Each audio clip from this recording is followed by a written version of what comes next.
Alright people of the internet, this is not going to be a happy video. As you've probably noticed, I haven't posted much on this channel lately and my face looks like it's been through a blender. Here's the thing.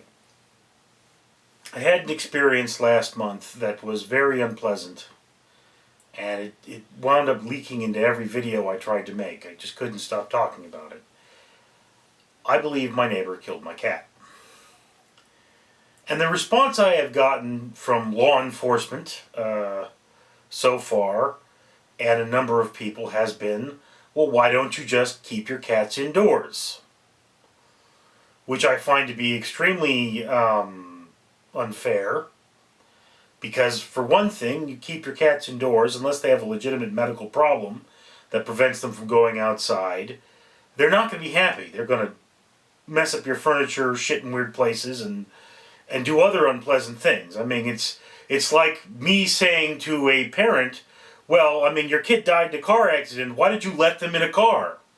You should restrict them to your house for the rest of their life so that they have terrible, terrible psychological problems and they're terribly unhappy. People feel that my cat should go to jail because my neighbors are bad people. Strange. And here's the thing. How do I know this guy has been killing cats? He told me. He said that he shoots cats. I think he silences the weapon somehow, but he uses a .22 caliber rifle, sits on his couch, thus using the house as part of a silencer, and I think he said he put something else over the barrel, but I can't really remember. And he shoots cats that enter his backyard. Then he buries them. He said, I've got a cat practically buried under every rose bush. Okay, now, he didn't admit to killing my cats, but he admitted to killing cats. So, seems like this would be easy. It's real simple. Let's just, animal control should go to the guy's house, dig up his roses, and see if there's something down there. Reasonable. But of course, you know, I'm still waiting for them to address the issue. I don't know what they're going to do. But here's the thing. I believe he killed my cat. This is the fourth cat I've had disappear. I had my first cat, Duchess. The cat was in the house before I was born, and they tell me she lived to be a ripe old age of 25. Was an indoor-outdoor cat, so never a problem with Duchess. She perfectly fine. Then I had a cat named Swift that disappeared. Then I had 4 cats from the same litter. It was Hyde, Sneak, Caramel, and Cheshire. And then one day Hyde disappeared. This was my favorite cat. It was the friendliest cat. And my neighbor could handle this cat. I wasn't suspicious because I didn't think anything of it. But I mean, I went and I looked for the cat and all my neighbors were saying, your cat's dead, give it up. So then, when I wouldn't give it up, Cheshire disappeared. And I found her hair out in my front yard. And he said, yeah, a coyote did that. Well, you know, yes, a coyote could have done that, but, you know, you also could have hit her with a shovel, ripped her hair out and left it in my front yard. So that doesn't prove anything. I being sentimental, saved her hair in a jar, and I guess, you know, I don't know how long DNA survives in a jar, but if I did a DNA profile, I should basically see 3 sets of DNA there. I should see my DNA, my cat's DNA, and whatever the heck killed her's DNA. If I don't see a 3rd set of DNA there that doesn't belong to my brother who may have handled the animal or doesn't belong to another cat, if there's canine DNA, then yeah, we would know, okay, a wolf did it, or a coyote did it. But, you know, if there's no DNA there, someone with gloves probably did it. It's that simple. But that's expensive. I don't have that kind of money to do a DNA profile. So, can't do that. Alright, so there's that. Well, so that's 3 cats. And then last month I found my cat, Bob Denver, my brother named him, sitting in the street with his skull broken. Alright? And here was the thing, is that the wound was a straight line. Skin wasn't broken, but it was a straight line.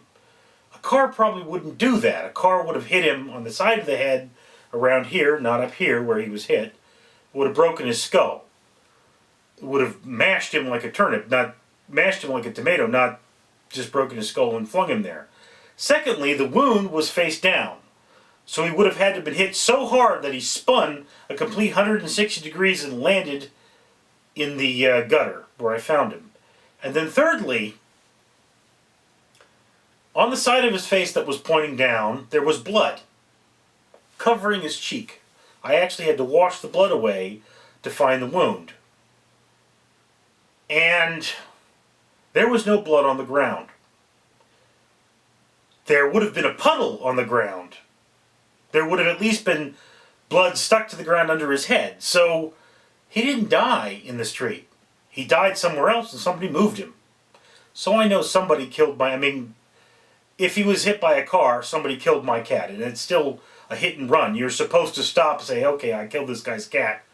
You know, it's possible they couldn't have noticed. But still, the fact that my cat was killed by a human being means a crime of some kind has been committed. Right? Then, I'm in the backyard one day, and my neighbor, who is always in my goddamn backyard, you know, my brother's talking to him, and he says, yeah, I think somebody shot my cat in the head. My brother says that, and he goes, my neighbor says, okay, well, I'll cut his head open and show you the broken bones. It's like, well, he hadn't seen the cat. So how would he know he has broken bones? If he had said something like, well, let's cut his head open and find out, then that would imply that he honestly doesn't know. But he said, I'll cut his head open and find the broken bones.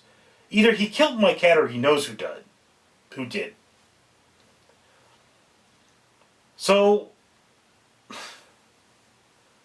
I've known this guy my whole life. He was practically a second father to me, although I hated my first father. And this guy, I have no reason not to hate him either, because he's still one of the people that turned a blind eye to the child abuse I suffered. I mean, but yeah, that's at least one of the reasons why I haven't been posting videos lately, is that I'm just too upset over what happened to my cat. The law's not helping me. People are being rude to me about it. I mean, seriously, why do we victim shame, you know? It's like, if somebody lost money at blackjack, you could have said, yeah, you should have bet on red. Well, no duh. It landed on red. Let me go back in time and bet on red. It doesn't work that way. People say, well, you should keep your cats in. You know, my cats are miserable if I keep them in. They always cry to get out, and the crying upsets my brother. My brother's mentally ill. Okay? Don't victim blame. Don't tell me that my cats deserve to be locked up because my neighbor is a psychopath who kills people's animals and destroys their property. I don't know. So, ladies and gentlemen, I'd like to hear your comments on what you think about what happened to my cat. Down below there. Try to say something uplifting and that won't depress me utterly, because I'm not doing too well because of this.